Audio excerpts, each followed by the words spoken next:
Hello friends, எல்லோரும் எப்படி இருக்கீங்க? நான் நல்லா இருக்கேன். இன்றைக்கி வந்து நம்ம தோட்டத்தில் என்னென்ன காய்கறி செடி வச்சுருக்கோம் அப்படிங்கிறத பார்க்கலாங்க.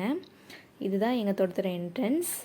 இதுதான் கேட்டுங்க. இந்த கேட்டில் இந்த கம்பி மாட்டியிருக்கு பார்த்தீங்களா?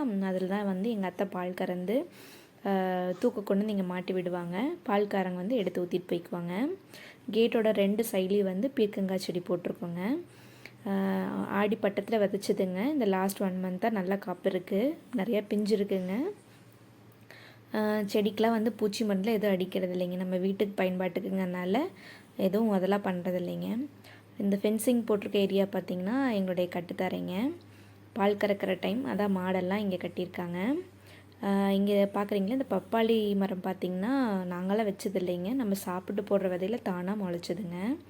இங்கே பார்த்திங்கன்னா மிளகா செடி, அப்புறம் மணத்தக்காளி, அப்புறம் குட்டீஸ்க்கு சளி பிடிச்சா கொடுக்கறதுக்கு துளசி, கற்பூரவள்ளி, தின்னூறு பச்சை, இந்த மாதிரி எல்லா செடிகளும் போட்டிருக்கோங்க. அப்புறம் இந்த மணத்தக்காளி கீரை கூட வந்து பார்த்திங்கன்னா விதையில் நாங்கள் போட்டதில் வந்து வந்தது.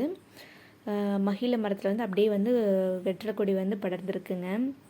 ரொம்ப நல்லா இருக்குது, நல்லாவே நம்மளுக்கு வெத்தல் தருதுங்க. தண்ணி ஓவராக போகிறனால பார்த்தா ரொம்ப எல்லோயிஷ் ஆகிடுச்சு. இதுக்கு ஏதாவது டிப் இருந்தால் எனக்கு கீழே கமெண்ட் பண்ணுங்கள். இங்கே மகிழ மரத்துக்கு பின்னாடி பார்த்திங்கன்னா 2 கொய்யா மரம் இருக்குது.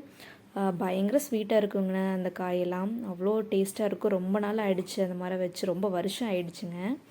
இங்கே பார்த்திங்கன்னா கத்திரிக்காய் நாற்று வச்சுருக்கோம், இப்போ ரீசெண்டாக தான் வச்சோம். பக்கத்தில் இருக்க நாற்று பண்ணையில் போய் வாங்கிட்டு வந்தாங்க. அது போக அகத்திப்பூ செடி வச்சுருக்கோம். இது பார்த்திங்கன்னா கொழுமிச்ச மரங்க. காய் நல்லா பெருசாக இருக்கும், அவ்வளோ ஒரு ஸ்வீட்டாக இருக்கும். ப்ளெயினாகவே சாப்பிட்லாம், சாப்பாடு செஞ்சாலாகட்டும், ஜூஸ் போட்டாலாகட்டும் அவ்வளோ டேஸ்ட்டாக இருக்குங்க.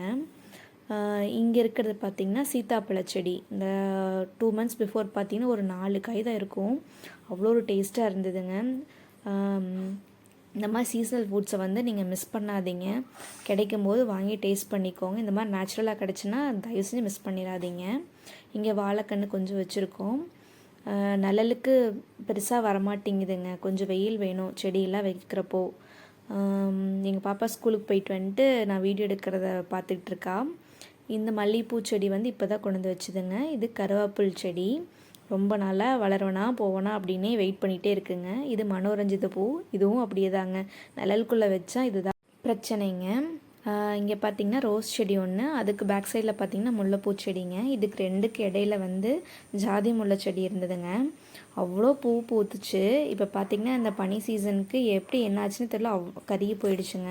எனக்கு ரொம்ப கஷ்டமாக இருந்தது அதை பார்த்து. வீட்டுக்கு பக்கத்தில் பார்த்திங்கன்னா மல்லிகைப்பூ செடி வச்சுருக்கோம்.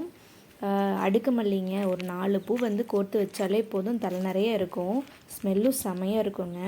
இது வந்து லாஸ்ட்டு ஷார்ட்ஸ் வீடியோவில் பார்த்துருப்பீங்க. கீரை விதை விடுறதுக்காக வந்து பாத்தியெல்லாம் கட்டி விட்டுருந்தோம், அந்த ஏரியா தாங்க. அதுக்கு கொஞ்சம் தள்ளி வந்தோம்னா எலுமிச்சை மரம் வச்சுருக்கோங்க. இதுவும் பார்த்திங்கன்னா நிழலுக்குள்ளே மாட்டிக்கிச்சு. நாங்கள் வைக்கும்போது பார்த்திங்கன்னா தென்னம்பிள்ளையெல்லாம் சின்னதாக இருந்தது. இப்போ பார்த்திங்கன்னா நல்லா தென்னம்பிள்ளையெல்லாம் மேலே வந்து ஃபுல்லாக வந்து நிழல் கொடுக்க ஆரம்பிச்சிருச்சுங்க. அதனால் எலுமிச்சை மரம் இந்த மாதிரி செடியெல்லாம் வந்து வைக்கும்போது திங்க் பண்ணி வச்சிடணும். இப்போ பார்க்குறது வந்து சப்போட்டா செடிங்க, நிறையா காய் பிடிக்குங்க. இங்கே மயில் வந்து ஜாஸ்தி, பிஞ்சிலேயே கொத்தி கொத்தி நம்மளுக்கு பார்த்திங்கன்னா ரொம்ப கம்மியாக தான் வரும். பூ வைக்கிறது என்னமோ நிறையா இருக்கும், கிடைக்கிறது என்னமோ ரொம்ப கம்மியாக தான் இருக்கும். இப்போ லாஸ்ட்டாக பார்த்தது பார்த்திங்கன்னா நகாப்பழ மரம், இப்போ 1 இயர் தான் இருக்கும் வச்சு, பட் நல்லா கிடுகுன்னு வந்துருச்சுங்க.